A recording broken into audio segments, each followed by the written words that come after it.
Ayubowan. You are tuning in to the #1 youth show in Sri Lanka. Welcome to Seethala Eethala. ඔබ චාටර් TV ඔස්සේ නරඹන්නේ යුගයේ තරුණයින් ඔබේ හදවතට ආමන්ත්‍රණය කරන වැඩසටහන සීතල ඊතල. Let's have a look at the speakers who will enlighten us today.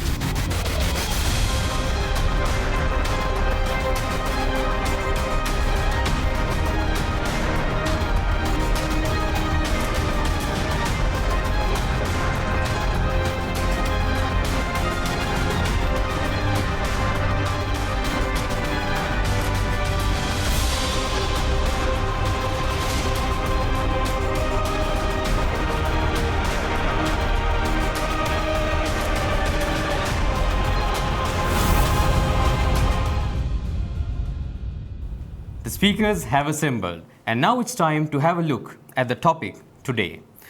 The silent drug trade and youth, usage, addiction and distribution. When we say these three words, what comes into your head? The silent drug trade. How silent is this, and how deeply enrooted is this into the society of Sri Lanka? Let's have a look when these speakers enlighten us about this topic. Hiranya? ඔව් සෙන්ඩ්‍රෝ. භාවිතය ඇබ්බැහිවීම සහ බෙදා හැරීම කියන වචන තුනත් එක්ක අපිට මතක් වෙන්නේ හොර රහසේ සිදු කරන මත්ද්‍රව්‍ය පිළිබඳව. අද මේ තරුණයින් 6 දෙනා අපිත් එක්ක එකතු වෙලා ඉන්නේ. ඔබට කතා කරන්න හොර රහසේ සිදු කරන මත්ද්‍රව්‍ය වෙළඳාම සහ තාරුණ්‍ය ගැන කතා කරන්න. අපි බලමු සිතිජි කවිශ්මා මොනවද මුලින්ම කියන්න ලෑස්ති වෙන්නේ කියලා. United Nations Office on Drug and Crime සඳහන් කරන පරිදි මත්ද්‍රව්‍ය සඳහා ඇබ්බැහිවීමට වැඩි ප්‍රවණතාවයක් දක්වන්නේ අවුරුදු 18ත් 25ත් යන අතර වයස් පරතරයේ පසුවන තරුණයන්. ඔබට තිරේ දැකගන්නට පුළුවන් වෙයි කොහොමද මේ තරුණයන් මේ මත්ද්‍රව්‍ය සඳහා ඇබ්බැහි වී තිබෙන්නේ කියලා අවුරුදු ගණනාවක් තුල. තවදුරටත් සඳහන් කරනවා තරුණයන් මේ මත්ද්‍රව්‍ය සඳහා ඇබ්බැහි වන්න ප්‍රධානතම හේතුව වෙලා තියෙන්නේ දරිද්‍රතාවය. ඒ විතරක් නෙවෙයි සමාජයේ සහ ආර්ථික වශයෙන් ඔවුන්ට සමාජයේ ස්ථානයක් නැත්නම් ඔවුන් මේ මත්ද්‍රව්‍ය සඳහා ඇබ්බැහි වීමට පුරුදු වෙලා සිටිනවා. තවදුරටත් සඳහන් කරනවා නම් කුතුහලය. තරුණයන් අතර තියෙන කුතුහලය, අලුත් දේවල් අත්හදා බැලීමට ඇති ආශාව සහ කල්ලි වශයෙන් එකතු වෙලා Tamanට අනන්‍යතාවයක් ලබා ගැනීමට තිබෙන උවමනාව හේතුවෙන් මේ මත්ද්‍රව්‍ය සඳහා ඇබ්බැහි වෙන බවට එක්සත් ජාතීන්ගේ සංවිධානය සඳහන් කරනවා. ඉතින් මේ වගේ මත්ද්‍රව්‍ය වෙළඳාම ලොව පුරා ප්‍රචලිත බව අපි කවුරුත් දන්නා රහසක්. ඒ විතරක් නෙවෙයි අපි සෑමදෙනාම මේ මත්ද්‍රව්‍ය ජාවාරම මත්ද්‍රව්‍ය වෙළඳාම ගැන කතා කරනවා. ඒ විතරක් නෙවෙයි මේවා වළක්වා ගන්නේ කොහොමද? මේ දේවල්ට හේතු මොනවද කියලාත් අපි කතා කරනවා. අපි බලමු මහා පරිමාණ හේතු මොනවද කියලා. දරිද්‍රතාවය, යටිතල පහසුකම් නොමැති වීම, ආහාර අවශ්‍යතාවය, විරකියාව, රටවල් තුල පවතින යුද අවස්ථාවන්. මේ දේවල් අපි කතා කරාට අපි එකිනෙකාට එකතු වෙලා මේ දෙයට මුහුණ දෙන්න බෑ. මොකද අපිට විශාල පිරිසක් අවශ්‍යයි මේ වගේ ප්‍රශ්නයක් විසඳන්න. නමුත් අපි බලමු කුඩා පරිමාණ හේතු මොනවද කියලා. අංක 1 පෞල් පසුබිම. එක්සත් ජාතික සංවිධානය පවසනවා දෙමාපියන් තම දරුවන් සඳහා යොදවන කාලය ඉතාම සීමා සහිතයි කියලා. ඒ විතරක් නෙවෙයි දරුවන් පිළිබඳ දක්වන සැලකිලිමත් භාවය ඒ වගේම ඔවුන්ට යොමු කරන අවධානය ඊටාම අඩුයි. ඉතින් මේ තමයි ප්‍රධානතම හේතුව වෙලා තියෙන්නේ දරුවන් නිවසින් බැහැර වෙලා මේ මත්ද්‍රව්‍ය සඳහා යොමු වෙන්නට. ඒ විතරක් නෙවෙයි ඔවුන්ට තිබෙන පීඩනය පාසල් අධ්‍යාපනය නිසා වෙන්නට පුළුවන්, නිවසේ තියෙන ප්‍රශ්න නිසා වෙන්න පුළුවන්. ඔවුන් නිවසින් බැහැර වීමට කටයුතු කරනවා නම් එතනත් ප්‍රශ්නයක් තියෙනවා. මොකද තරුණයන් යොමු වන්නේ ඔවුන් සිතන විදිහට වැඩ කරන්නට. ඉතින් මේ වගේ පෞල් පසුබිමක් තුළ දරුවෙක් වැඩෙනවා නම්, තරුණයෙක් වැඩෙනවා නම් ඔවුන් මත්ද්‍රව්‍ය සඳහා යොමු වීමට ඉඩ ප්‍රස්තාව වැඩි. අපිට පුළුවන් කිසිම තරුණයෙක් මේ ඩ්‍රග් ට්‍රේඩ් නැත්නම් නිහඬ මත්ද්‍රව්‍ය වෙළඳාම සඳහා කොටස්කරුවෙකු නොවීමට වග බලා ගන්න. පවුල කියලා කියන්නේ සමාජයේ මූලික පදනම. පවුල තුලින් ගොඩනගෙන මේ තරුණිය ආරක්ෂා කරගෙන සිටිනවා නම් මත්ද්‍රව්‍ය ජාවාරම් කරුවන්ගේ ආයෝජනය කරන ස්ථානයක් බවට පත් නොවීමට වග බලා ගැනීමට අපි සැමටම පුළුවන්. ස්තුතියි. Thank you very much සිතිජි. සිතිජි බොහොම අපූර්වවට දරුවෙක් යෞවනයෙක් මත්ද්‍රව්‍ය වලට භාවිතා වෙන්නට තියෙන හේතු මොනවද කියන එක පැහැදිලි කරා.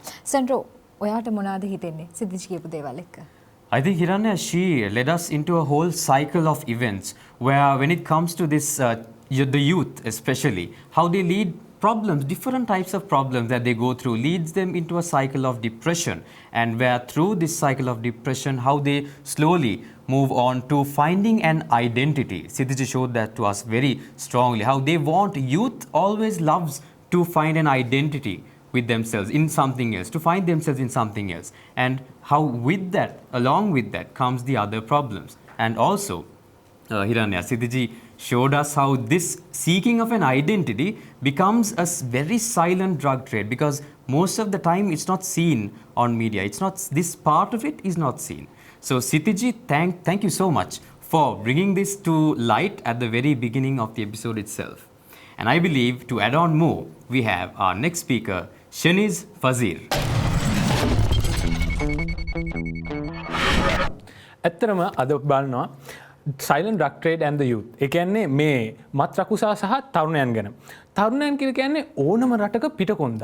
මේ පිටකොන්දට අද වෙනකොට අභියෝග රැසකට මුහුණ දෙන්න වෙලා තියෙනවා රටක් ඉදිරියට ගෙනියන්න. ඒ අභියෝගවලින් ලොකුම අභියෝගය තමයි මේ ඩ්‍රග් ට්‍රේඩ් එක කියන්නේ. නැත්තම් මත් රකුසා කියලා කියන්නේ. අපි හිතන් ඉන්නවට වඩා උඩින් පේන තත්ත්වයට වඩා සමාජයේ අද වෙනකොට මේ මත් රකුසා ඇතුලින් විහිදිලා තියෙන්නේ. අද වෙනකොට මට ඇත්තරම අවස්ථාවක් ලැබුණා. පොලිසිය සහ වෛද්‍යවරයෙක් ගැන මේ ගැන උපදෙස් ගන්න. මේ ගැන සම්මුඛ සාකච්ඡාවක ඒගොල්ලෝ එක්ක නිරත වෙන්න. එතකොට මට දැනගන්න ලැබුණා ඇත්තටම මෙච්චරක් විහිදිලා තියෙන කියන ප්‍රශ්නේ.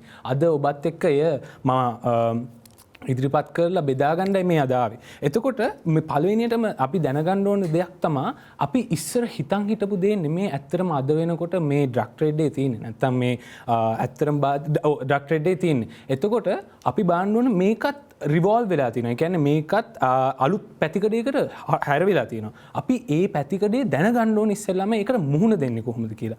අද වෙනකොට ළමයි මේ කොළඹ ගම්පහ සහ නුවර වගේ තැන්වලට ගම්පළාත් වලින් ගියාම ඒගොල්ලන් දන්නේ නැහැ මේ කොහොමද මේ වගේ නාගරික පරිසරයකට මුහුණ දෙන්න ඕන කියලා. ඒගොල්ලන් එන්නේ ගොඩාක් හීනත් එක්කලා. කොහොමද ලංකාවෙන් පළවෙනියා වෙන්න ඕන, ඕලෙවල් ලේවල් කරලා ඉස්සරහට යන්න ඕන කියලා.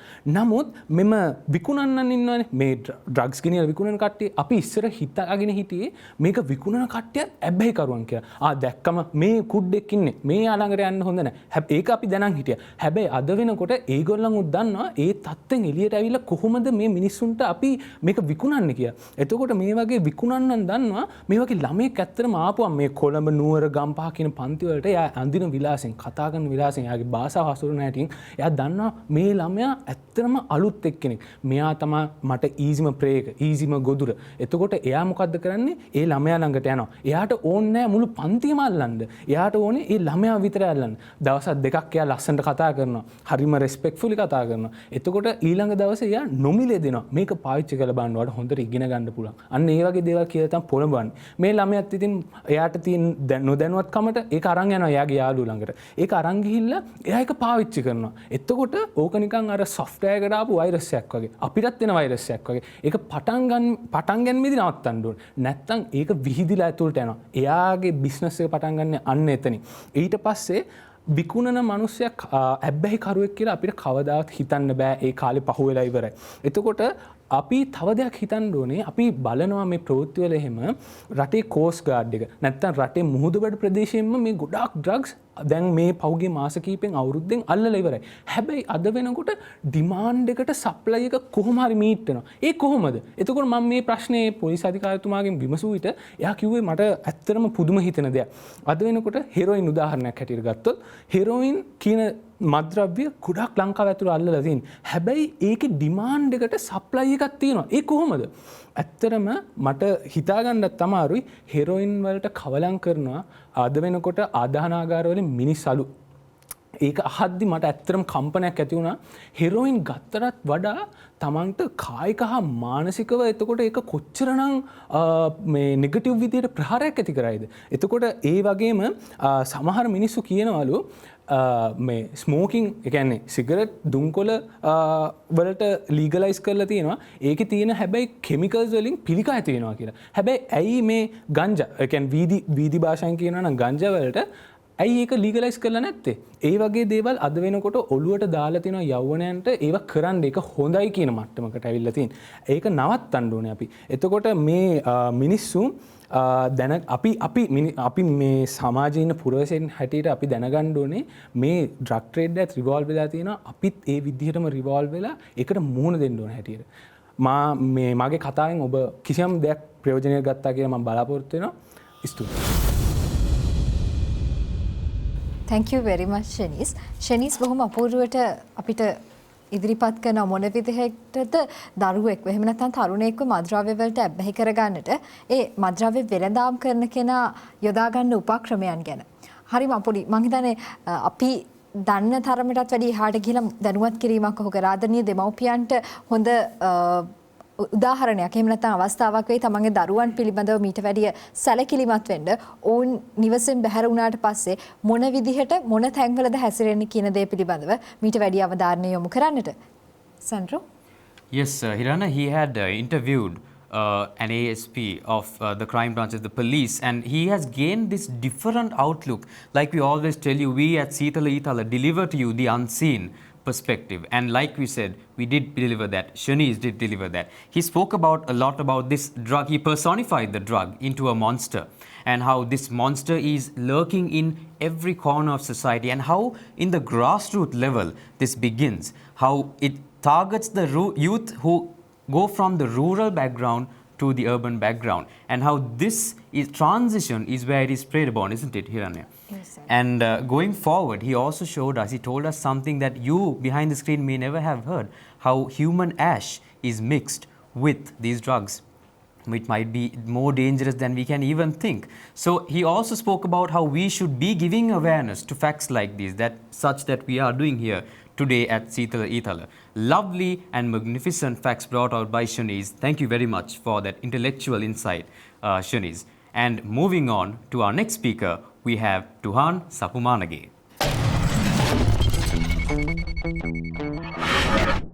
Thank you, Sandro. Thank you, Hiranya.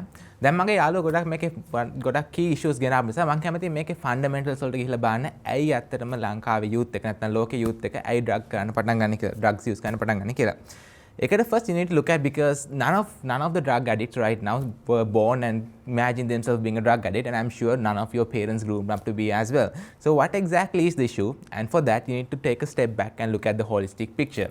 Now when you look at the media, you see all the catchy headlines like, you know, you found stuff in the coastal line, the narcotic went and arrest this much, and you found this much worth drugs. But what they don't tell you is that there are also other side effects due to this drug trade, including police brutality, that so many people, for an example, United States alone died, and the world economy is being crumbled because of the black money that comes out of drug. About 2.1 trillion US dollars, that is 3.6% of the world GDP, is from these black industries as per the UNODC, that is United Nations Office for Drugs and Crimes.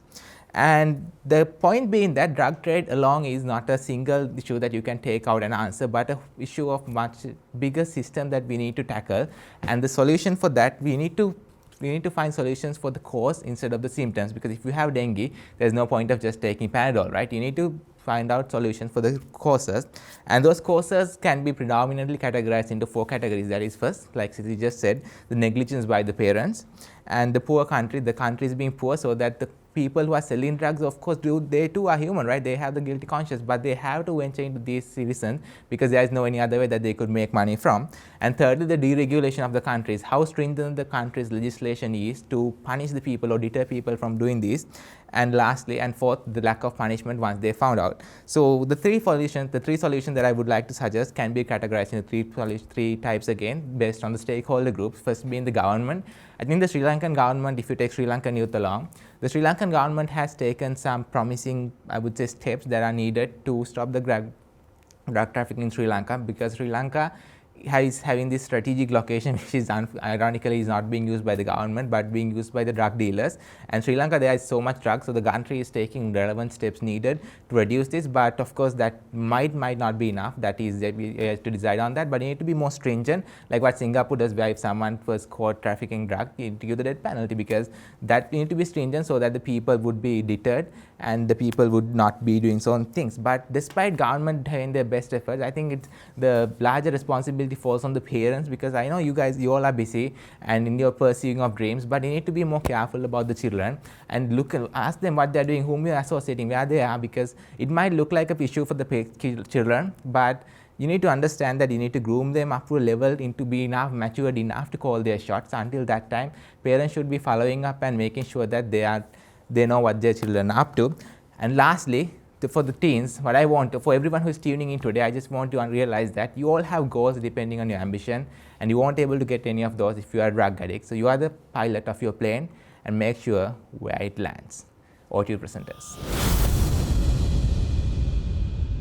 A very structured approach and a solution was given by Tuhan. Thank you very much, Tuhan, for that amazing insight and how you brought to us a structured solution, a plan, and how you mentioned a lot of things that the government does and does not do, and how we as a country can improve.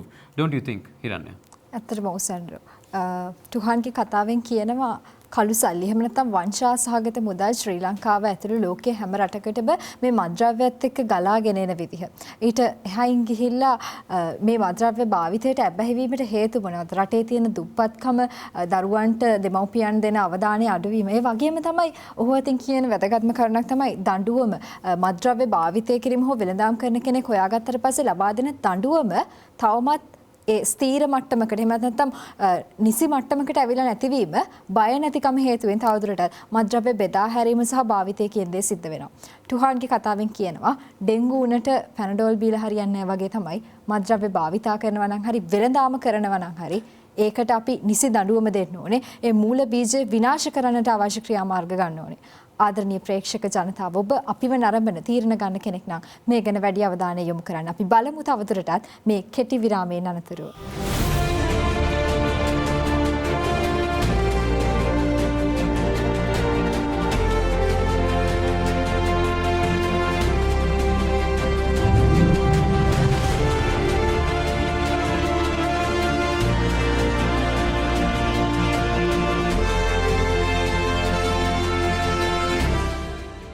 Thank you for tuning in and welcome back to Seethala Eethala, where we were talking about the silent drug trade and youth. We have our next speaker, Dinith Senaratna. මගේ සහෝදර ෂනීස් ෆාසීර් නතර කරපු තැනින් මම පටන් ගත්තා නම් දැන් යන ට්‍රෙන්ඩ් එක තමයි කියනවා ගංජා භාවිතය නීතිගත කරන්න තමයි යන්නේ. ගොඩක් රටවල නීතිගත කරලා ඉවරයි අවසන්. ඊට අමතරව මේ සමහර ස්වභාවික මත්ද්‍රව්‍ය ගත්තාම මේවවල ඖෂධීය ගුණාංග බොහොමයක් තියෙනවලු. භාවිතා කරාට අවුලක් නැහැලු. ශරීරයට කිසිම හානියක් සිද්ධ වෙන්නේ නැහැලු. නමුත් මත්ද්‍රව්‍ය ගැන කතා කරද්දී අපි මුලින්ම දැනගන්න ඕන දේ තමයි ස්වභාවික ඒ වගේම કૃතිම මත්ද්‍රව්‍ය තියෙනවා. මේ දෙයින් අපේ ශරීරයට බොහොමයක් හානියක් සිද්ධ කරන දේ තමයි કૃතිම මත්ද්‍රව්‍ය. හරි. ස්වභාවික මත්ද්‍රව්‍ය ගැන තවමත් people are conducting studies regarding this. People are trying to figure out if it actually has medicinal properties or not. So that aside, මට කතා කරන්න අවශ්‍ය වෙච්ච ප්‍රධානතම දේ තමයි දැන් තිරේ දිස්වන අයුරින් ඔයගලන්ට අඳුන ගන්න පුළුවන් ඕනම පුද්ගලයෙක්ගේ ජීවිතේ විශේෂ සන්ධිස්ථාන තුනක්. ප්‍රථමයෙන් තරුණ කාලය, දෙවෙනුව වැඩිහිටි කාලය, ඒ වගේම තමයි මහලු කාලය. තරුණ කාලයේදී අපිට හම්බ වෙන ප්‍රධානතම දෙයක් තමයි කාලය, ඒ වගේම ජවය තරුණයන් විදියට. වැඩිහිටි කාලයේදී අපිට මුදල් තියෙනවා, ඒ වගේම ජවය තියෙනවා. නමුත් කාලය නැහැ. අපි කතා කරමු දැන් තරුණයින් පිළිබඳව. අපිට කාලයයි ජවයයි තියෙනවා කියනවානේ. මුදල් නොතිබ්බත් කාලයයි ජවයයි. කාලයයි ජවයයි. මේ දේ ඔළුවට දාගන්න. අපි මත්ද්‍රව්‍ය වලට ඇබ්බැහි වෙන්නේ මොකද? අපේ වත්මන් තත්ත්වය, වත්මන් පරිසරය, වත්මන් ලෝකෙන් වෙනස් දෙයක් අත්විඳින්න. මේ වෙනස අත්විඳින්න ගියාම අපිට වෙන එක දෙයක් තමයි බොහොම මත්ද්‍රව්‍ය පමණක් නෙමේ අපි ඇල්කොහොල් යූස් උනත් අපි භාවිතා කරන්නේ මත් වෙන්න. අපි ඉන්න තත්ත්වෙන් පොඩ්ඩක් පසුබසින්න. මේ දේ වෙද්දි තරුණයන් විදියට අපි කතා කරනවා අපි ඉන්නේ ඊටමත් තරඟකාරී ලෝකයක් කියලා. පාඩම් ගත්තාම ඒ වගේම ජීවිතේ ජය ගන්න තරංගයක අපි ඉන්නේ. තරංගයක ඉද්දි කවුරු හරි පැයට කිලෝමීටර් 100ට දුවනවා නම් මත්ද්‍රව්‍ය භාවිතා කරනවා. ඒ පුද්ගලයාට පැයට කිලෝමීටර් 100ට කවදාවත් දුවන්න බෑනේ. අනිවාර්යෙන් 80 160 භාවිතය වැඩි නම් සමහරවිට 140 130ට බහින්න පුළුවන්. ඔහුගේ වේගය. වත්මන් ලෝකයේ, තරංගකාරී ලෝකයේ මේ වගේ ස්පීඩ් එකක අපිට යන්න පුළුවන්ද? මේ දේ තමයි මට ප්‍රධාන වශයෙන් ගේන්න ඕනුනේ. සහෝදරයා නැත්තම් සහෝදරිය මේක බලන් ඉන්නවා නම් මං හදවතින්ම කියන්නේ මං ආසයි දකින්න ඔයගලන් ජීවිතේ ජය ගන්නවා. ජීවිතේ මොකද අපි මේ තරුණ කාලයේදී තමයි අපේ ජීවිතේ එතෙන් පටන් පදනම දාගන්නේ. මෙතන අපි පදනම වරද්ද ගත්තොත් අපි අපිටම කරගන්නේ ලොකු හානියක්. මොකද මම මේ දේ කියන්නේ ජීවිතේ හොඳ යාළුවන් සමග ඒ වගේම ජීවිතේ හොඳ කාලයක් ගත කිරීමයි ඒ වගේම අපේ තරුණ කාලය නාස්ති කර ගන්න එකයි අතර ඊටමත් සියුම් රේඛාවක් තියෙන්නේ. මේ දේ අඳුන ගන්න. මේ දේ අඳුනගෙන ජීවිතේ ඉදිරියට යන්න. ස්තුතියි කාලයට. Thank you very much Dinith. දිනිත්ගේ කතාවෙන් බොහොම අපූර්වවට පෙන්ලා දෙනවා තරුණයෙක් සතු ජවය සහ කාලය අපි හොඳ විදිහටද භාවිතා කරන්න ඕනේ. එහෙම නැත්නම් නරක දෙයට යොමු වෙන්නටද භාවිතා කරන්නට ඕනේ කියලා. ඔබ තරුණයෙක් නම් ඔබට හිමි කාලය සහ ජවය නිසි ලෙස භාවිතා කරන්න. එහිදී ඔබට ලෝකයේ ජය ගන්න පුද්ගලෙක් බවට පත් වෙන්න පුළුවන් වෙයි. දිනිත් කිව්ව විදිහට. සැන්ඩ්‍රෝ. Definitely, Hiranya. Youth, middle age and old age, and how when we are going through these lines, what the things that we feel, and how especially when you are a young person, don't waste your youth. There is a fine line, like he said, between enjoying and wasting your life. Let's remember that and move on to our next speaker, Dilshara Fonseca. තාරුණ්‍ය විසින් භාවිතා කරන මත්ද්‍රව්‍ය ළඟ තබාගෙන අහුවුනොතින් ඔයා දන්නවදාට මරණ දඬුවමත් හම්බෙන්න පුළුවන් කියලා. මත්ද්‍රව්‍ය කියන ටොක්සික් වෙබ් සයිකල් එකේ කොන් දෙකක් තියෙනවා. එකක් අපි කතා කරපු විදිහට මත්ද්‍රව්‍යයට ඇබ්බැහි වෙච්ච අය. අනිත් අය තමයි මත්ද්‍රව්‍ය ජාවාරම් කරුවෝ. දැන් මේ මත්ද්‍රව්‍ය ජාවාරම් කරුවෝ මත්ද්‍රව්‍ය ඇබ්බැහි වෙන අයට මේක දීලා මත්ද්‍රව්‍ය ඇබ්බැහි වෙච්ච අය ඒගොල්ලෝ පානය කරනවා පාවිච්චි කරනවා වගේම ඒගොල්ලන්ගේ ආර්ථික වමනාවන් සපුර ගන්න මේවා බෙදා හරිනවා. ප්‍රශ්නේ තියෙන්නේ මෙන්න මෙතනයි. ඔය බෙදා හරින්නේ ඔයගොල්ලෝ හැමදාම ටීවී එකෙන් දකින කුඩු පැකට් එක විදියට නෙමෙයි. මේ ජීවිතේ අපි පාවිච්චි කරන සරල බොහොම හැමදාම හැමතැනම දකින්න තියෙන දේවල් විදියට. උදාහරණයක් විදියට අපි ගමු ස්ටිකර් එකක් විදියට ගන්න පුළුවන්. නැත්නම් ටොෆි එකක් විදියටත් එන්න පුළුවන්. මේකේ තියෙන ප්‍රශ්නේ තමයි දැන් මේ අපේ යාළුවෝ කිව්වා වගේම මේවා ළමයින්ව ටාගට් කරලා හදලා ළමයින්ට බෙදන්න පුළුවන්. දැන් සාමාන්‍යයෙන් පුතා ඔයාලට කොහොමද ඔයා හරි ලස්සන නම්මනම් කියලා ළමයට ටොෆියක් දුන්නාම මම ඔයාට ආන්ටි හොඳ හින්දා ඔයාට ටොෆිය දෙනවා කියලා කිව්වම පොඩි ළමයා දන්නේ නැහැ මේක පාවිච්චි කරනවා. අන්න එතනින් තමයි පටන් ගන්නෙ. අපි එතනින් පටන් ගන්නවා නම් ඒ ප්‍රශ්නෙට අපි එතනින් උත්තරයක් දෙමු. ඉස්කෝලේ අච්චුපොත. හරි සරලයිනේ. ඉස්කෝලේ අච්චුපොත අරගෙන බැලුවාම මට මතක විදියට තිබුණේ සිගරට් ගැන විතරයි. සිගරට් වල තියෙන හානිය, එතකොට ඒකෙන් අපි අයින් වෙන්න ඕනි කියන එක විතරයි. නමුත් අපි මෙහෙම ගමුකෝ. ඒකේ කියලා තියෙනවද මත්ද්‍රව්‍ය මොන විදිහේ මත්ද්‍රව්‍ය තියෙනවද? සමහරක් වෙලාවල් වලට ඔයාගේ දරුවා හෙරොයින් කියලා දන්නේ නැතුව ටොෆි එකකින් හෙරොයින් පාවිච්චි කරනවා වෙන්න පුළුවන්. කියන්න බෑ. හරිද? එතකොට ඒ මත්ද්‍රව්‍ය වල අන්තර්ගතයේ දේවල් මොනවද? ඔයාගේ ඇඟට මොකක්ද ඒකෙන් වෙන්නේ කියලා කියන්න පුළුවන්. එතකොට ඒ දේවල් ඔයාට හම්බ වෙන්නේ කොහොමද? ඒක ඔයාට තෑග්ගක් විදිහට හම්බ වෙන මම දැක්ක මේ ළඟදී පෙන්සිල් එකක් තියෙනවා. පෙන්සිල් එකේ උඩ තියෙන ඉරේස් එක තියෙන ඉරේස කෑල්ල තමයිලු ඩ්‍රග් එක. පොඩි ළමයි ඕන කෙනෙක් පෙන්සිල කටේ දානවනේ. මට හරියට මේක ෂුවර් නෑ මට මතකයක් තිබුණා එහෙම දෙයක් තිබුණා කියලා. නමුත් ඒ වගේ පොඩි ටැක්ටික්ස් හරිම ඩේන්ජරස් මේ කාලෙදී. අනිත් දේ තමයි විශේෂයෙන්ම මත්ද්‍රව්‍ය වලට ඇබ්බැහි වෙලා ඉන්න කෙනෙක් ඒකෙන් මම මේකෙන් ගැලවෙන්න ඕනේ කියලා ඒ කෙනාට හිතුනොත් ඒ කෙනාට ගන්න පුළුවන් වෙන උපකාර මොනවද කියලා පාසල් පෙළ පොත්වල අච්චු පොත්වල තිබිය යුතුමයි. සිගරට් ඔයාගේ ජීවිතවල හොඳ නැහැ. ඔයා එකෙන් අයින් වෙන්න ඕනි කියලා විතරක් නෙමෙයි. ඒ පිළිබඳව තියෙන අනිත් මත්ද්‍රව්‍ය පිළිබඳව තියෙන නීතිමය පැත්ත, විශේෂයෙන්ම නීතිමය පැත්ත අනිවාර්යයෙන්ම අච්චු පොත්වල තිබිය යුතුයි. ඒකෙන් ඔයාට වෙන ශරීරයට වෙන බලපෑම මොකක්ද කියලා අච්චු පොත්වල තිබිය යුතුයි. ඒකෙන් ඔයා අයින් වෙන්න නම් මොකක්ද කරන්න ඕනි කියලා අච්චු පොත්වල තිබිය යුතුයි. එහෙමත් නැත්නම් එහෙම පාවිච්චි කරන කෙනෙක් ගැන ඔයා දන්නවනම් ඒ කෙනා ගැන ඒ කෙනාව එකද මුදව ගන්න හැටි එහෙමත් නැත්නම් ඒ කෙනා ගැන යම්කිසි ආයතනයකට පැමිණිලි කරන හැටි ඒවා දැනගෙන සිටිය යුතුයි. මේ දේවල් අච්චු පොත්වල නැතුව සිගරට් එක පුතේ පාවිච්චි කරන්න එපා හොඳ නැහැ කියලා අපි කොච්චර කිව්වත් වැඩක් නැහැ. මොකද සිගරට් එක විතරක් නෙමෙයි මත්ද්‍රව්‍ය කියලා කියන්නේ තව 100,000 ගණනින් මත්ද්‍රව්‍ය මේ ලෝකේ තියෙනවා. ඉතින් අපි අර පොඩි තැනින් ඉඳලා පටන් ගමු. ස්තුතියි. Thank you very much දිල්ෂාරා. අපි බලමු නුදුරු අනාගතයේ පාසල් පෙළපොත් වලින් අපි මත්ද්‍රව්‍ය භාවිතා කරාම මොන වගේ හානිද අපිට සිද්ධ වෙන්නේ මොන විදිහටද අපිට මත්ද්‍රව්‍ය ලැබෙන්නේ අපි ඒවෙන් ඈත් වෙන්නේ කොහොමද මොන වගේ දඬුවම්ද ලැබෙන්නේ කියන එක අපි බලාපොරොත්තු වෙමු පාසල් පෙළපොත් වලින් අපේ අනාගත දරුවන්ට දකින්නට ලැබෙයි කියලා. ඒ වගේම තමයි ආදරණීය ගුරුවරුන්ටත් පුළුවන් ඔබේ පන්ති කාමරයේ ඉන්න දරුවන්ට මේ පිළිබඳව අච්චුපොතෙන් ඔබට ගිහිලා දැනුවත් කරන්න. ආදරණීය දුවේ පුතේ මෙන්න මේ විදිහට මත්‍රකුස ඔයාව හොයාගෙන එන්න පුළුවන්. ඔයා මෙන්න මේ විදිහට මේ දේවල් වලට ඇබ්බැහි වෙන්නට පුළුවන් කියන පණිවිඩය ඔබේ පන්ති කාමරයේ ඉන්න ආදරණීය දුව පුතාට ආදරණීය ගුරු අම්මේ තාත්තේ ඔබ දැනුවත් කරන්න. සෙන්ඩ්‍රා. Yes, Sirana. Even the death sentence is possible if drugs are found on you. And that is a very dangerous thing, especially this, how Dilshara showed to us, the unknown culture, how people without knowing, especially young children, get this addiction. And this is exactly why it's again called the silent drug trade. In silence, this cultivates and it goes out into the public and nobody ever finds out. You silently get addicted. Thank you very much, Dilshara, for showing us the grassroots level and how to cut it off at the grassroots level as well.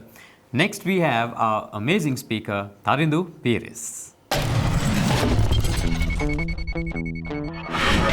It's said that drugs take you to hell disguised as heaven, and drug trafficking is a silent terror unleashed on youth by unethical forces. So firstly, let's analyze why Sri Lanka is a hotspot for drugs and trafficking. The most significant drug problem in Sri Lanka is the trafficking of heroin from India for local consumption. In this regard, Sri Lanka serves as a transshipment for heroin trafficked into the country. The story of addiction and compulsion happens just like this. For example, you're asking someone, hey, why do you like this particular dish at this restaurant? Or why do you like this restaurant? So you're going back because you like it. And there's something that's engaging you, whether it's the blends of the flavor or whether it's the service. However, whatever that is, it's drawing you back. So now your child has to think about in terms of substance use as per the context. Now, this is where parents need to come in and show their teaching to their children. What's most important is that parents don't act aggressively and don't intimidate their children, rather create such an environment and surrounding where children can depend on their parents for support and guidance. Moreover, moving on to the crucial part, which is drug education and drug prevention programs in schools. It is of utmost importance that countries should implement a comprehensive preventative drug education program as the foundation to combat drug issues in Sri Lanka, with the incorporation of several components of drug education policies from the school's curriculum to involving teachers, parents, and the community. A small question. Though Sri Lanka is a signatory to all international and regional treaties relating to the elimination of drugs, why aren't the national laws in our country still not aligned to international standards? Understanding the role of law enforcement agencies against drug offences in Sri Lanka, drug users, including dependents, all types of sellers and traffickers, are considered as criminals who should be punished with punitive aspects.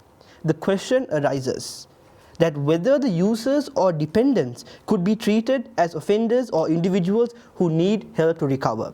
The absence of a definition for drug dependent might be the reason for this problem. Lastly, I would like to strongly say parents are key when it comes to keeping kids off drugs. So, to all my beloved mothers and fathers out there, keep in mind your righteousness and your good parenting is the best anti-drug we have. Thank you. Thank you, Tarindu, for enlightening us into this different perspective that you brought. You taught us how it's not just accusing or taking the drug abusers, the addicted and the dealers in, but it is also up to us as responsible citizens, as responsible law enforcers, if I may, to identify the ones who are drug dependent and those who actually need it. And in that sense, to find rehabilitation centers as well. Another point that we can definitely discuss in the discussion round. Hiranya, what do you think? ඇත්තටම සැන්ඩ්‍රෝ තරිඳුගේ කතාවෙන් බොහොම අපූර්වවට කියනවා තරිඳු මොන විදිහටද පාසල් පද්ධතිය තුළ මේ මද්‍රව්‍ය පිළිබඳව දැනුවත් කිරීම ඒවැයි මුදවා ගැනීමේ ක්‍රියාමාර්ග වැඩසටහන් දියත් කරන්නට ඕනි කියලා. ඒ වගේම තමයි ලංකාව තුළට කොහොමද මේ ලංකාව තුළට මද්‍රව්‍ය ගලාගෙන එන්නේ? ඇයි අපිට මේ මද්‍රව්‍ය ගලා ගැනීම නවත්තන්නට බැරි? භාවිතා කරන පිරිසක් ලංකාව තුළ පවතිති. අනිවාර්යයෙන්ම රට ඇතුළට මද්‍රව්‍ය ගලා ගැනීම දිගින් දිගටම අඛණ්ඩව සිද්ධ වෙනවා කියන කරුණ තරිඳු අතින් කියවෙනවා. අවසානයේදී ඔහු දෙමව්පියන්ට ආමන්ත්‍රණය කරනවා ආදරණීය අම්මේ තාත්තේ ඔබේ අවධානය සහ ඔබ දරුවන් වෙනුවෙන් දක්වන කාලය මත තමයි අනිවාර්යයෙන්ම දරුවෙක් මද්‍රව්‍ය හා ගනුදෙනු කරන කාලයට හේතුව වෙන්නට හා හේතු නොවෙන්නට කරුණු සෑදෙන්නේ. අපි තවදුරටත් කතා කරමු සාකච්ඡා වටේදී මේ කරුණු පිළිබඳව මේ කෙටි විරාමයෙන් අනතුරුව.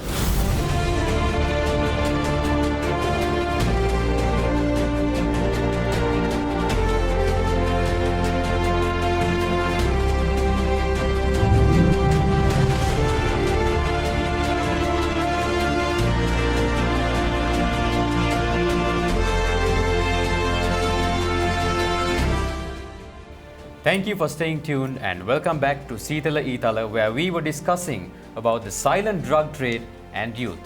And now we've come to the discussion phase of this today's episode. Dinit, I believe you have a question to start off with. I do, Sandro. මගේ ප්‍රශ්නේ තමයි දැන් දිල්ෂාරයි තරිඳුයි දෙන්නම ඔබ දෙපළම කිව්ව දෙයක් තමයි අපේ පාසල් පද්ධතියේ අපේ අච්චු පොත්වල මද්ද්‍රව්‍ය පිළිබඳ කිසියම් දුරකට දැනුමක් ඇතුළත් කරලා තිබ්බනම් මේ දෙන් අපේ යෞවනියන් තරුණ තරුණියන් ගලව ගන්න පුළුවන් කියලා. දැන් මට තියෙන ගැටලුව තමයි මට මතකයි අපේ අච්චු පොත්වල තිබ්බ මත්පැන් භාවිතය ගැන.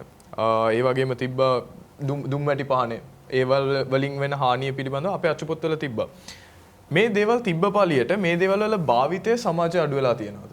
ඉතින් කොහොමද ඔයගලන් කියන්නේ මත්ද්‍රව්‍ය පිළිබඳව දැනුමක් මේ දෙයට අඩංගු කරොත් වෙනසක් වෙයි කියලා? So, yeah, I'll take No, it. go on. Okay.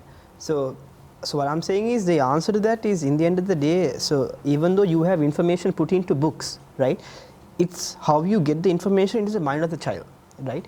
If you open a book of 100 pages on why not use drugs, obviously the 100 pages can be skipped in an instance, right? So what I'm saying is there needs to be more interactive sense of education when it comes to involving parents, teachers and the community while teaching such subjects, right? I'm not telling to create a separate subject for drug education, no.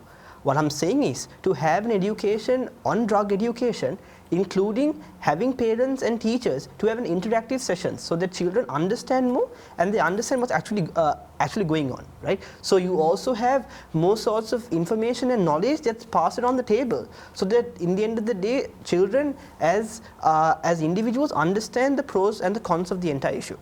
දුෂාරා? Dinith මම මේ ඔය ප්‍රශ්නෙට මෙහෙම උත්තරයක් ගන්නම්. හරිද? දැන් මම ඔයා තාත්තා කෙනෙක් නම් ඔයාගේ පුතා ඉගෙන ගන්නවා නම් ඔයාගේ පුතාගේ අච්චු පොතේ පෙරලලා බැලුවා නම් මේ ලෝකෙ මෙච්චර මද්ද්‍රව්‍ය ප්‍රමාණයක් තිබිලා ඒ අච්චු පොතේ තියෙන සිගරට් ගැන විතරක් නම් ඔයාට එක් විදිහකින් දුකක් එනවා නේද දිනිත්? එතකොට දැන් ඒ අපි හිතමු සිගරට් ගැන එතන තිබිලත් ඔයාගේ පුතා සිගරට් පාවිච්චි කරනවා නම් එතකොට ඔයා දෙමව්පියෙක් විදිහට ඔයා ෆේල් වෙලා. ඒතර අපි දැන් දිනුත් කිව්ව හරියටම හරි. අච්චු පොත්වල තිබුණ පළියට හැමදේම ඒ විදිහට වෙන්නේ නැහැ. ඒකට අපි කට්ටිය කතා වුණා විදිහට දෙමව්පියන්ගේ දායකත්වයත් අනිවාර්යෙන් තිබිය යුතුයි. කියන්නේ තමන් ස්වයං වාරණය යෙදෙන්න පුළුවන් තමන්ට මේක හරි නෑ කියලා හරි වැරද්ද අඳුර ගන්න පුළුවන් කාලයක් එනකන් දෙමව්පිය අනිවාර්යෙන් පස්සෙන් සිටිය යුතුයි. මොකද දෙමව්පියෝ දැකලා අත්දැකීමෙන් දැකලා තියෙනවා. තමන්ගේ යාළුවෝ මෙන් පාවිච්චි කරලා ඒගොල්ලන්ට වෙලා තියෙන දේවල්. එතකොට අපිට සිගරට් විතරක් තිබුණා නැතා කියලා අපිට ඒක ප්‍රශ්නයක් විදිහට ගන්න බෑනේ දිනිත්. අපි අනිත් දේවල් ගැනත් අනිවාර්යෙන් තියෙනවා. මොකද එතන විධිමත් අධ්‍යාපනය ඒක අවිධිමත් විදිහට ගන්න ගියොත් මද්ද්‍රව්‍ය පිළිබඳව අපි සෙමිනර් එකකට ගියාම ලීෆ්ලට් එකක් දුන්නොත් අපි සාමාන්‍යයෙන් කියවන්නේ නැහනේ. හරිම අඩුවෙන්නේ ඔක කියවන්නේ නේ. ඒතොර එහෙම නැත්නම් ඉන්ටර්නෙට් එකට ගිහිල්ලා මේ දේවල් ගැන සර්ච් කරනවා හරිම අඩුයිනේ. රිසර්ච් එකක් හමුනා හො විතරක් නෙමෙම කරන්නේ. ඒතොර අර විධිමත් අධ්‍යාපනයෙන් මේ දේවල් ගැන එහෙම තිබුණා නම් මං හිතනවා යම් කිසි බලපෑමක් අරගන්න පුළුවන්. එතකොට අඩුමතරමේ හරි. මෙච්චර ඩ්‍රග්ස් ප්‍රමාණයක් මගේ අතේ තිබිලා හම්බුනොත් මට මරණ දඬුවම හම්බ වෙනවා. කවුද බය වෙන්නේ නැත්තේ? ඒක ඇත්ත දිල්ෂාර. තව මම කැමතියි දිල්ෂාර කිව්ව දෙයකට තව පොඩි දෙයක් එකතු කරන්න. ඒ දේ තමයි දෙමව්පියන්ගේ තැන මේ දෙයට ආවම.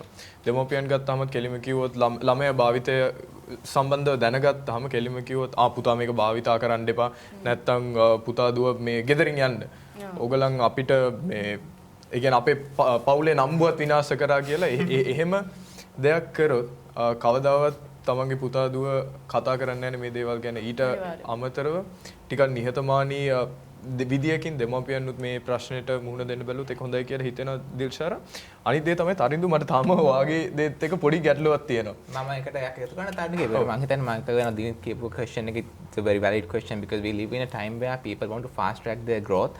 So most of the people don't even read what's in the textbook, and if they read, that's just on the text for the textbook per se, and they don't really apply anything. And I totally agree with you, and I have friends who do that, and most of the time I also am guilty after an extent for doing that.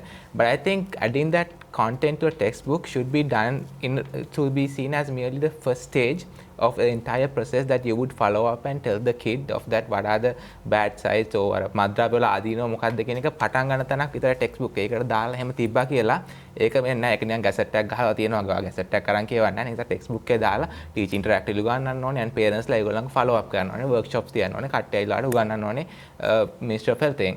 and මේක වැදගත්ම question එක තමයි දැන් ඔය cigarette ඔය ඔක්කොම තියෙන්නේ අච්චු පොත්වල grade 9 6 7 ඔය වගේ ලොකු age වල. ඒ කාලේ වෙනකොට ළමයා parent එක්ක ඉන්නේ නැහැ. ඒගොල්ලෝ වැඩිපුරින් ළමයි එක්ක. ඒතකොට ඒ කාලේ දානවට වඩා මම හිතන්නේ මේ step එක දාන දෙන්න කියපු කතාව is a valid point. but ඒක අපි දාන්න ඕනේ ඊට කලින් තියෙන අච්චු පොත්වල grade 5 වලට කලින් වගේ. එතකොට තමයි ළමයා වැඩිපුර parents ලත් එක්ක ඉන්නේ. parents ලත් එක්ක වැඩිපුර කතා බහ කරන්නේ. එතකොට දෙමාපියන්ට පුළුවන් ළමයි එක්ක කතා කරලා මෙන්න මේක මෙහෙමයි තියෙන්නේ explain කරලා ළමයාව deter කරනවට වඩා අර වා කියපු නීත් කියන ස්ට්‍රෙන්ඩ් එක වගේම අර ඔයගලන්ගේ ගෙදරින් පන්නල් දාන ගන්නට මේ ළමයාට කියන්න පොඩි කාලේ ඒගොල්ලොන්ත් එක්ක හැදෙන වැඩන කාලෙම මේක නරකයි කියලා when you have that foundation in your mind then you won't be tempted to do drugs. I think that would be my takeaway on how we could effectively implement the solutions that brought out. තුහන්ට එක දෙයක් එකතු කරන්න ඕනේ මේ අනේ වාගේ දරුවා ගෙදර ඇවිල්ලා අම්මේ මොකද්ද සිගරට් එකක් කියන්නේ අම්මේ මොකද්ද හෙරොයින් එකක් කියන්නේ කියලා ඇහුවොත් ඒක මොකද්ද කියලා දෙන්න.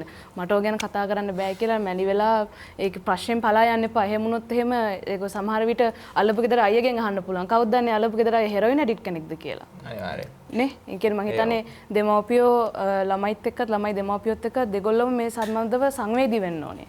විවෘතව කතා කරන්න. අනිවාර්යයෙන්. ඒ ඕපන් ඩයලොග් එක ජීවිතේ ඕන දෙයක ඕපන් ඩයලොග් එක තමයි මම දැන් එකත් රිලේෂන්ෂිප් එක ටිකක් ඒ නිසා අමත් එක්ක කතා කරනකොට මොනවා හරි අහුවම නිවාරෙන් දිල්ෂාරා කිව්වා වගේ එක්ස්ප්ලেইন කරන්න මේ මොකද්ද කියලා. එතකොට and cases අරන් පෙන්නන්නේ මොනවද වෙන්නේ කියලා. ඔයගොල්ලෝ substance abuse වුණාම එතකොට ළමයා තේරුම් ගන්න යා විසින්ම තේරුම් ගන්න මේක හොඳ නැහැ මේක කරන්න හොඳ නැහැ කියලා. If I were to interject, again, I still honestly have a problem with what you two brought up. Then තරින්දු ඒ වගේම තුහන් කිව්ව දෙයක් තමයි දැන් මද්ද්‍රව්‍ය අපේ අච්චුපොත්ත මද්ද්‍රව්‍ය පිළිබඳව මේ දැනුම අච්චුපොත් වලට සම්බන්ධ කරගන්න එක මුල් පියවරක් විතරයි. නැවතත් මම කියන්නම් මගේ දුම්මැටි උදාහරණය. දුම්මැටි පිළිබඳව අච්චුපොත්වල තියෙනවා. ඊට අමතරව දුම්මැටි පෙට්ටියක් ගත්තාම ඒකේ මේ වෙන හානිය සඳහන් කරලා තියෙනවා. පොලිසියෙන් පවා මේ දේ පිළිබඳව පුද්ගලයන් දැනුවත් කරනවා. අන්තර්ජාලය ගත්තාම මේ දේ ගැන විස්තර තියෙනවා. දෙමව්පියන්නුත් මේ දේ ගැන කතා කරනවා. ඒත් නතර වෙලා තියෙනවද මේ ප්‍රශ්නේ? එතකොට කොහොමද ඔයගලන් කියන්නේ ඕක මුල් පියවරක් ඕක සාර්ථක වෙයි කියලා. අනිත් දේ තමයි තුහන් මේ ඔයා කිව්වා මද්ද්‍රව්‍ය පිළිබඳව මේ දැනුම කීයද 5 වසරනේ 5 වසර නැත්නම් ඊට කලින් කාලේදී ලබා දුන්නා නම් හොඳයි කියලා. මෙතන තියෙන ගැටලුව තමයි මට මතකයි මම අම්මත් එක්ක කතා කර හිටියා. මම 10 වසරේදී අම්මට කිව්වා අම්මා මේ නිවුස් වල මේ මෙච්චර මද්ද්‍රව්‍ය ගැන තියෙනවා මේ ගොඩක් අපිට දැනගන්න හම්බ වෙනවා කියලා. නමුත් කොහෙද? මං ජීවිතේට දැකලා නැහැ. ඊට පස්සේ මම A level ඉවර කරනවා විශ්වවිද්‍යාලයට යොමු වෙනවා. ඊට පස්සේ මම අම්මත් එක්ක ආයි කතා කළා වාදී කියනවා අම්මේ සෑහෙන්න ලේසිනේ මේ දේවල් හොයාගන්න. අපි වටේම තියෙනවානේ. එතකොට මං හිතන විදිහට තුහන් මේ 5 වසරේදී 5 වසරට කලින් කාලේදී ළමෙක්ට තියෙන දැනුම මේ දේ ගැන ඔක්කොම let's talk about reality. You genuinely get the feel. You meet people and all who are interconnected with this industry when you are above 17 and upwards. The exposure comes at exposure that age. comes at that age, Mashak. So during your O-level period and when you are in college and afterwards, that's when you actually get to the influence. So I believe education should be given at a time where you can also absorb this information. පහවසරේ හතරවසරේ ළමයින්ට අපි කතා කරලා කිව්වා තාම මෙහෙම මද්ද්‍රව්‍ය කියලා જાති තියෙනවා. මේ මොනවද මේ? එහෙමනේ බලන්නේ ඒගොල්ලන්ට කියලා දෙන්නේ අර මූලික දැනුමක් විතරයිනේ. මේ දේවල් ඒගොල්ලන්ගේ ජීවිතේට කොයි ආකාරයකින්වත් සම්බන්ධ වෙන්නේ නැහැ. ඒ වගේ පුද්ගලයින්ට ඒ දේ කියලා දෙන එකේ ප්‍රයෝජනයක් මම දකින්නේ නැහැ තුහන්. ඒ තමයි ස්කීප් ස්කෝලේ මොකක්ද තියෙන්නේ? ඩිමැසනෙට් කොලෙජ් කන්දානේ මං ආශ්‍රය කරේ වැඩිපුර කොළඹ යාළුවෝ. දැන් මම කසින් කෙනෙක් ඉන්නවා. එයා ඉන්නේ කොළඹ අර සුපිරි කියන පාසලක. එයා ඉන්නේ ග්‍රේඩ් 4 එකේ 4 වසරේ. එයා ඩ්‍රග්ස් ගැන දන්නවා. මං හිතන්නේ එයා ඩ්‍රග්ස් ගැන දන්නවා. අන්න ඒ වගේ අනවශ්‍ය වෙ තියෙන්නේ. දැන් මොකද දැන් අපිට දෙන එක්ස්පෝෂර් එකත් අපිට ෆිසිකලි කට්ටිය හම්බුනේ නැති වුණාට නිවුස්, Netflix, movies ඒ හැම එකෙම ඒගොල්ලෝ බලන්නේ තියෙන Narcos I think if I'm not mistaken. ඒ වගේ අපි හැම එකෙම exposure එක දැනටමත් පොඩි ළමයන් තියෙනවා. මොකද due to the abundance of information that we have due to the internet. අපි ඔයයි මම ඉන්නකොට ඒ කාලේ TV නැති වෙන බලන්න. මොකද internet තිබ්බේ නැහැ. ඒ කාලේ streaming sites තිබ්බේ නැහැ. CD එකක් අරන් බලන්න ඕනේ. news වල තියෙන national television channel එක. දැන් එහෙම නෙමෙයි BBC එක නෝ ඕන television channel එකක් අපිට බලන්න පුළුවන්. එහෙම වෙනකොට මං හිතන්නේ මං වගේ agree වෙන්නේ නැහැ. අර පොඩි ළමයාටත් ඒ exposure එක නැහැ කියලා. එයාට physically direct exposure එක නැති වුණාට එයා දන්නවා මේ drugs කියන්නේ මොකක්ද කියලා. ඒකට ඩ්‍රග්ස් කියන එක මොකක්ද කියන එක එක්ස්ප්ලেইন කරන්න හදනකොට 11 වසර 17 කියන්නේ 11 වසර right 11 වසර 10 වසර එනකොට එනකන් හිටියොත් එහෙම එතකොට too late වෙන්න පුළුවන් මොකද අර නව යවුන අවදිය තියෙන අවුරුදු 13 ඒකට එන්න කලින් තමයි ඔයාලට එක්ස්ප්ලেইন කරන්න ඕනේ නෑ අපි කිව්වා මං කිව්වේ 5 වසරට කලින් එක දාන්න කිව්වට නවත්තන්න කිව්වේ නෑනේ ඒක ඔයාලට දිගටම ඊළඟ සබ්ජෙක්ට්ස් වලට දාන්න පුළුවන් ඒතකොට ඔයාලට එක්ස්පෝෂර් එක තියෙනවත් එක තියෙනවා very subjective topic to discuss. Thank you Tuhan, Dinit and all of you for focusing on this very strong area because I believe education is where we need to all look into, right? Because that's the grassroots level of where the whole addiction starts. So thank you everyone for talking about that. And meanwhile I have a question to ask. Actually I believe Sitiji, you spoke to me about this. You wanted to ask a question from Shanice about this human ash problem. Something very unique that I think nobody has ever really heard about it. What do you have to ask from Shanice? ඔව් ඒකත් එක්ක සන්ඩ්‍රෝ ෂනිස් මම හිතන්නේ ගොඩක් වැදගත් පිරිසක් interview කරලා තියෙනවා. ඒත් එක්කම ඒ පුද්ගලයන් සතු ඉන්සයිට්ස් අනිවාර්යයෙන්ම අපිත් එක්ක ඇති ෂෙයා කරගන්න මම කැමතියි ඒ ඇබ්බැහිවීම දක්වා තියෙන ප්‍රොසෙසස් එක්ක කොහොමද ඒවට ඔල්ටර්නේටිව්ස් ඒ ඉන්ටර්විව් එක තුලින් ඔබ ලබා ගත්තේ කියලා දැනගන්න. ඇත්තරම මම හැතරම මං හරි සතුරු වෙන ප්‍රශ්න අහපු එක ගැන ඇත්තරම දැන් සැන්ඩ්‍රෝ කිව්වා වගේ හියුමන් ඇෂ් කියලා කියන්නේ ඔල්ටර්නේටිව් එකක්. මම ඒකට එන්න මේ ඔබතුමියගේ ප්‍රශ්නේට උත්තරේ දෙන්න. ඇත්තරම ඇබ්බැහිවීම කියලා කියන්නේ කවුරුත් දැන් හොරෙක් වුණත් පළවෙනියට හොරකම් කරද්දී එයා හරි බයයි. ඒක පුරුදු වෙන්න ඕනේ යාට ඒ බය නැති වෙන්න. දැන් ඇත්තටම මම කලින් කිව්වා වගේ ග්‍රාමීය ප්‍රදේශවල ඉඳන් නාගරික පරිසරයට එන ළමයෙක්ට කවදාවත් ඔළුවේ නැහැ මේ වගේ මත්ද්‍රව්‍ය ගැන එයාට දැනුමක් නැහැ. එයාට ඒක කිසිම මේ අදහසක් නැහැ කරන්න. මේක ඇත්තටම ඇබ්බැහි වෙන්නේ මේ ළමයාට මේක අතට යන්නේ ඉස්සෙල්ලාම අර මම අහලා තියෙන විදිහට අර කියනවා වා මේ වීදි භාෂාවෙන් කියනවා නම් වා ගංජා බිව්වොත් එහෙම ඔයාලට මතක තියාගන්න පුළුවන් කියලා. ඕවලට තමයි පැටලෙන්නේ ළමයි. එයාගේ එතකොට ස්ටේජස් ටිකක් තියෙනවා. ඉස්සෙල්ලාම එයා මේක ගන්නෙ බයෙන්. එතකොට එයා මට මේක ඇත්තටම ડોක්ටර් කෙනෙක්ගෙන් අහගන්න පුළුවන් උනේ. එයා මට කිව්වේ අර එයා ඉස්සෙල්ලාම බයෙන් ගද්දී එයා හිතනවා Tamanටම කියලා හරි මම මේක කරන්නේ මගේ යාළුවෝයි වැදගත් උත්සව අවස්ථාවක් විතරයි. ඊට පස්සේ ටික කාලයකට ගියන් පස්සේ එයාගේ මානසික තෘප්තියත් එක්කලා එයා හිතනවා හරි මම යාළුවෝ වෙන හැම වෙලාවකම මේක ගන්නවා කියලා. ඊට පස්සේ ටික ටික යන්න එයාගේ අතට එනවා. එයා යාළුවෝ වෙනකම් බලන් ඉන්නවා. හැබැයි එයාට ඒක බලාගෙන ඉන්න බෑ. එයාට මේ මානසික පීඩනය ආයෙ රඳවගෙන ඉන්න අමාරු. එයා තනියම ඒක කරන්න හදනවා. ඊට පස්සේ එයා යනවා තැනකට එයාගේ මානසික නීඩ් එක විතරක් නෙවෙයි කියන්නේ මෙන්ටල් නීඩ් එක විතරක් නෙවෙයි කායික අවශ්‍යතාවයක් ඇති වෙනවා. එයාගේ මොළයට දැන් ඕනේ ඒක නැතුව එයාට ඒක දුවන්න බෑ බැලන්ස් එක නැති වෙනවා. ඒක තමයි ඇබ්බැහි වීම වෙන්නේ. එතනින් එහාට එයා ගෙදර ඇතුලින් හොරකම් කරගෙන ඊට පස්සේ තමයි එයා කුඩුකාරයෙක් හැටියට සමාජයට එළියට එන්නේ. ඇත්තටම සන්ඩ්‍රු වාක්‍ය ප්‍රශ්න ඇවිල්ලා human ash නැත්නම් මිනිස් අලු මේක ඇත්තටම වැදගත් දෙයක්. මම මේක ගැන කතා කරේ තවත් මේ සාකච්ඡාවකදී එතනදී මට දැනගන්න ලැබුණේ දැන් ඔය හෙරොයින් කියන මත්ද්‍රව්‍ය දැන් අපි දකිනවා කවහරි කෙනෙක්ව අත්අඩංගුවට ගද්දී සුදු පහ ඇති කුඩු වර්ගයේ කිලෝ 2-3 අපිට බලා ගන්න පුළුවන්. හැබැයි රස පරීක්ෂණ වාර්තාවේදී නිවුස් එකේ කියන්නේ ග්‍රෑම් 2-3යි එහෙම කියලා. එතකොට මිනිස්සුන්ගේ අතේ සමාජයේ මතයක් තියෙනවා. හරි පොලිසිය මේක අරගෙන අත්අඩංගුවට අරගෙන ඒක ආයේ එළියට දෙනවා. ඒක තියන් ඉන්නේ පොඩ්ඩයි කියලා. හැබැයි එතන ඒක නෙමෙයි වෙන්නේ. ඇත්තටම හෙරොයින් තියෙන්නේ ග්‍රෑම් 2-3යි. ඒ හේතුව ඇවිල්ලා එච්චරකට ඒක පොලිසිය විසින් නවත්තලා තියෙන. හැබැයි ඒකට ඔල්ටර්නේටිව් එකක් විදියට දැන් ඇවිල්ලා තිනවා. මිනිහෙක් මැරුණම එතකොට මේ ඩීල ගිහිල්ලා කියනවා ආදානාගාරේ ඉන්න මිනිස්සුන්ට මෙන්න මේ ප්‍රමාණය ෆෝමලින් ගහන්න ඔය ඇඟට. එතකොට ඒගොල්ලන් ආදාහනය කරද්දී ඒගොල්ලන්ට සාමාන්‍යයෙන් මිනිහෙක්ව පුරුස්සන්න මේ කියන්නේ මිනිහක් පුරුස්සන්න ගෑස් ලීටර් 7යි 8යි ප්‍රමාණයක් යනවා. ඒගොල්ලන්ට ඒක ඉතුරු කරගත්තොත් ඒගොල්ලන්ට කොස් කටින් එකක් වෙන්නේ ඒක. ඒගොල්ලන් මොකද්ද කරන්නේ? ඒ ඥාති පිරිස එළියට වෙලා ඉද්දී මේගොල්ලන් බාගෙට පිලිස්සෙන මේ මිනිහ එළියට අරගෙන ඒක කැලි තුනකට ආයෙ කඩන ඉක්මනට දැවෙන්න. ඒකෙන් ඉතුරු වෙන ප්‍රමාණය ආයෙ එළියට ගන්නවා. ඒකට ආයෙ ෆෝමලින් ගහනවා. ඒක ප්‍රොසෙස් එකක් තියෙනවා. ඊට පස්සේ ඒ නාලු ටික ඒගොල්ලන් මික්ස් කරනවලු හෙරොයින් එක්ක. අනික එක ඒ හෙරොයින් මට මම මේක අර වෛද්‍යවරයාගෙන් අහද්දි ඒ වෛද්‍යවරයා කිව්වා ඒ ගන්න මිනිස්සු දන්නවා ඒක හෙරොයින් නෙමෙයි කියලා. හැබැයි ඒගොල්ලන්ට ඕනේ අර මානසික තෘප්තිය. එතනින් එහාට ගිය ඇත්තටම දුක්ඛිත අවස්ථාවක් ඒගොල්ලන්ට ඒක නවත්ත ගන්න ඕනේ. හැබැයි මට ඒ අර වෛද්‍යවරයා කියපු විදිහට මේ හෙරොයින් ඇබ්බැහි වෙච්ච ගොඩක් කට්ටියට ඒක නවත්ත ගන්න ඕනේ. තමන්ගේ දේපල විකුණලා හැම දෙයක්ම විකුණලා එයාට ඒක නවත්ත ගන්න බෑ. හේතුව එයා දැන් අපි එක්කෙනෙක්ව නවත්තන්න පළියට එයා කාමරයක් ඇතුළේ දාලා දවස් 3ක් ඇහුවොත් හෙරොයින් දෙන්නේ නැතුව. එයා දවස් 3න් පස්සේ මැරිලා ඉඳී. හේතුව ඒක බැලන්ස් කරන්න ඕන ආකාරය වෙනස් විදියක්. ඒ නිසා තමා ඒ වගේ එකක් දැනගෙන වුණත් මිනිස්සු ඒක පාවිච්චි ගන්න හේතු. අපි ගොඩක් දේවල් කතා කරා අද මේ සංවාද වටේ ඇතුළත. මොකද හෙරොයින් එහෙම නැත්නම් මත්ද්‍රව්‍ය හෙරොයින් වලින් පටන් ගත්තාම අපි දන්න නොදන්න නම් ගණනාවකින් අපි හොයාගෙන එන මේ මත්ද්‍රව්‍ය වලින් අපි බේරෙන්නේ කොහොමද මොන විදිහටද මත්ද්‍රව්‍ය සමාජය තුළ රැඳිලා තියෙන්නේ කියන කරුණ පිළිබඳව අපි අද ගොඩක් කරුණු කතා කරා.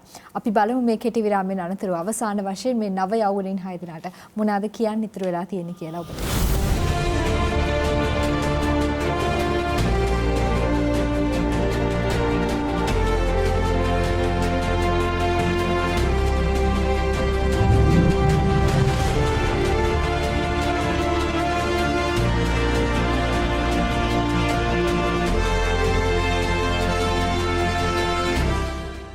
Welcome back. The silent drug trade and youth. You saw how the youth discussed this, a very, very silent perspective that you may never have heard ever in your life was given to you today by this show, and now these speakers will conclude and deliver their conclusive points.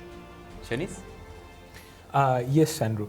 මං හිතන විදියට මේ මත්රකුසා ඒකෙදී අපි මෙතන මගේ සහෝදරයන් කියපු විදියට නීති තද කරලා මේ ඇබ්බැහි වෙච්ච කට්ටියට ඇත්තටම අපි ඒගොල්ලන් කොම් කරන්නේ නැතුව ඒගොල්ලන්ට උදව් කරන මාර්ගයක් තමයි අපි හොයන්න ඕනේ. ඒගොල්ලන්ට කොහොම හරි අත උදව් දීලා උඩට ගන්න මාර්ගයක්. හැමෝම උස්සලා හිර කුඩුවට දාන්න නෙමෙයි.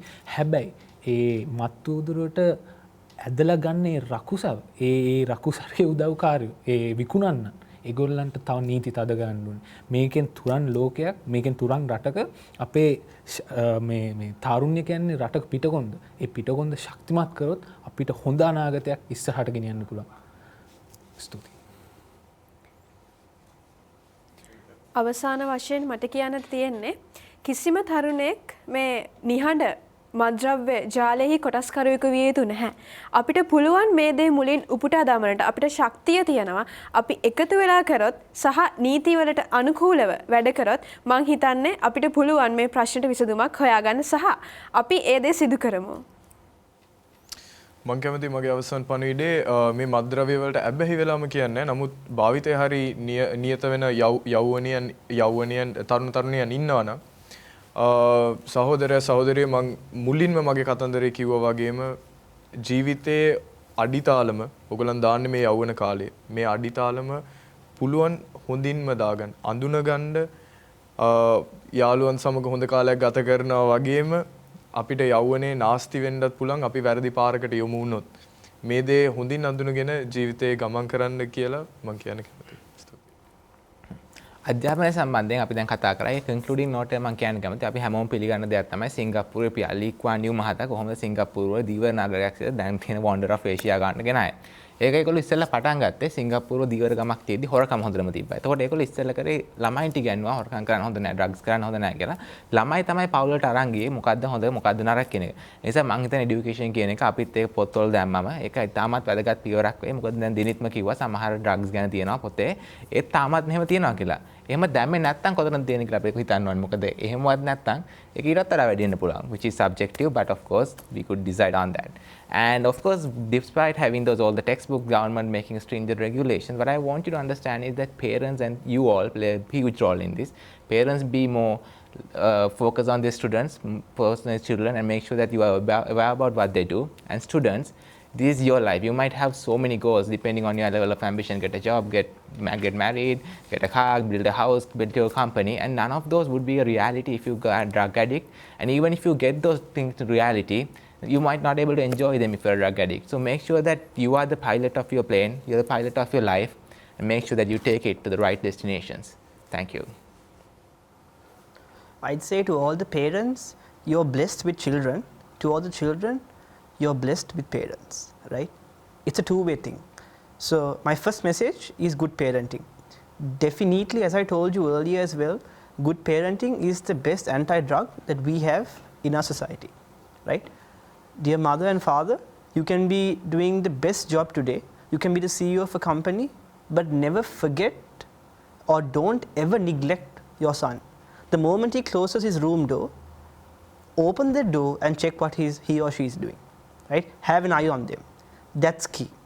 Take a step back. Forget law enforcement, forget people teaching you things. The foundation is laid by your parents. Secondly, to all the youth and the teenagers, the choice is yours. Just like everybody else said, you have a choice, and those choices make us who we are. So if you want to be the best individual in you, then stop drugs, understand the effects of it, right? Educate other people, tell them what's wrong with it, and follow your passion and goals. Thank you. ඔයා මද්‍රව්‍යයට ඇබ්බැහි වෙලා ඉන්න කෙනෙක් නම් ඔයාට ඒකෙන් ගැලවෙන්න ඕන නම් ඔයාට ඒකෙන් ගැලවෙන්න පුළුවන්. ගැලවෙන මඟ තියෙනවා. ඒ වෛද්‍යවරුන්ගේ උපදෙස් තියෙනවා. නමුත් අපිට තියෙන ප්‍රශ්නේ මේ දේවල් ගැලවෙන්නේ කොහොමද කියලා අච්චුපොත් වල නැති එක. මම හිතනවා අපි අච්චුපොත් දැන් අලුතෙන් අප්ඩේට් එකක් ගේනවා කියලා. ඉතින් ඒ දේවල් වලට තමන් ඇබ්බැහියක් වෙලා ඉන්න කෙනෙක් නම් තමන්ට තියෙන පිළියම් උපකාර මොනවද කියලා අච්චුපොත් වල දාන්න. අපිට එතකොට අපේ ඊළඟට එන තියෙන පරම්පරාව ඊළඟට අපි නියෝජනය කරන්න යන යෞවනයන් මේ දේවල් වලින් ගලව ගන්න පුළුවන්. ස්තුතියි. හොර රහසේ සිදු කරන මත්ද්‍රව්‍ය වෙළඳාම සහ තාරුණ්‍ය පිළිබඳවයි අද අපි සීතල ඊතල වැඩසටහනින් කතා කරේ. තාරුණ්‍යයක් වෙන්න පුළුවන්, මැදි වයසේ ඉන්න කෙනෙක් වෙන්නට පුළුවන්. එහෙම නැත්නම් වයස්ගත වෙච්ච පුද්ගලයෙක් වෙන්නට පුළුවන්. මත්ද්‍රව්‍ය භාවිතා කරන කෙනෙක් මත්ද්‍රව්‍ය භාවිතා කරන්නේ සිය ස්වයං තෘප්තිය සඳහා වෙන්න පුළුවන්. එහෙම නැත්නම් මිනිස් අවශ්‍යතාවයක් සපුරා ගන්නට වෙන්න පුළුවන්. හැබැයි ඔබේ ස්වයං අවශ්‍යතාවයන් එහෙම නැත්නම් ඔබේ රසවින්දනයේ තියෙන මත්ද්‍රව්‍ය තුළද එහෙම නැත්නම් ඊට එහා ගිය දෙයක් තුළද කියලා ඔබ මොහොතකට හිතලා බලන්න. ලස්සන සින්දුවකට සමන් දෙන්න. යාළුවෝ මිත්‍රයින් මුණ ගැහෙන උන් එක ක්‍රීඩා කරන්න, උන් එක සංවාදයේ දෙන්න. හොඳ පොතක් කියවන්න. ඔබට ඔබේ මානසික සුවය එතනින් ලැබෙයි. මත්ද්‍රව්‍ය වලට යොමු වෙච්ච එහෙම නැත්නම් යොමු වෙන්න ඉන්න නැත්නම් මත්ද්‍රව්‍ය ගැන කිසිම දැනුවත් වීමක් නැති ඔබට හොඳම මානසික සුවය එතුලින් ලැබෙයි. ඔබේ ආගමානුකූලව ආගම එක්ක ජීවත් වෙන්න. ඒ වගේම තමයි මත්ද්‍රව්‍ය වෙළඳාම් කරන ඔබ වෙන්නට පුළුවන්. අද අතේ සල්ලි ගැවසෙන්නේ නැති පුද්ගලයෙක් වෙන ඔබ වෙන්න පුළුවන්. ඔබට සල්ලි උපයන්න තියෙන හොඳම විදිහ මත්ද්‍රව්‍ය වෙළඳාම කියලා කවුරු හරි කියනවා නම් ඔබ එහෙම හිතනවා නම් අන්නේ පුහු මානසිකත්වයෙන් මිදෙන්න. සල්ලි හම්බ කරන්න නම් වැරදි දේවල් කරන්නට එපා. ඔබේ අතේ පයේ දෑත විරියෙන් මුදල් හම්බ කරන්න. එතකොට රටක ජාතියක අනන්‍යතාවය ගොඩනගාගෙන අපිට සුබවාදීව ඉදිරියට යන්නට පුළුවන් වෙයි. Thank you, Hiranya. Whether you are a drug dealer or a drug addict, remember that all of these problems stem from a lot of other problems. You may not have money, you may not have somebody to love you, you may not have a lot of things. And if that is why you are adhering to drugs, you are going into drugs, let's stop it from today itself. Because don't let anybody tell you that you are not enough. You are loved enough, you are powerful enough on your own. Don't ever forget that. And take this message to your friends, to your family and everyone else. If you are a dealer, stop distributing, because you will have saved not only your life but many other lives. If you are a consumer, you will save the most precious life that you have, that is yours. You are beautiful, don't let anyone tell you otherwise. You are strong, because we, at the end of the day, are all strong Sri Lankans. That's it for today's episode on the silent drug trade and youth. This is Seethala Itala signing out.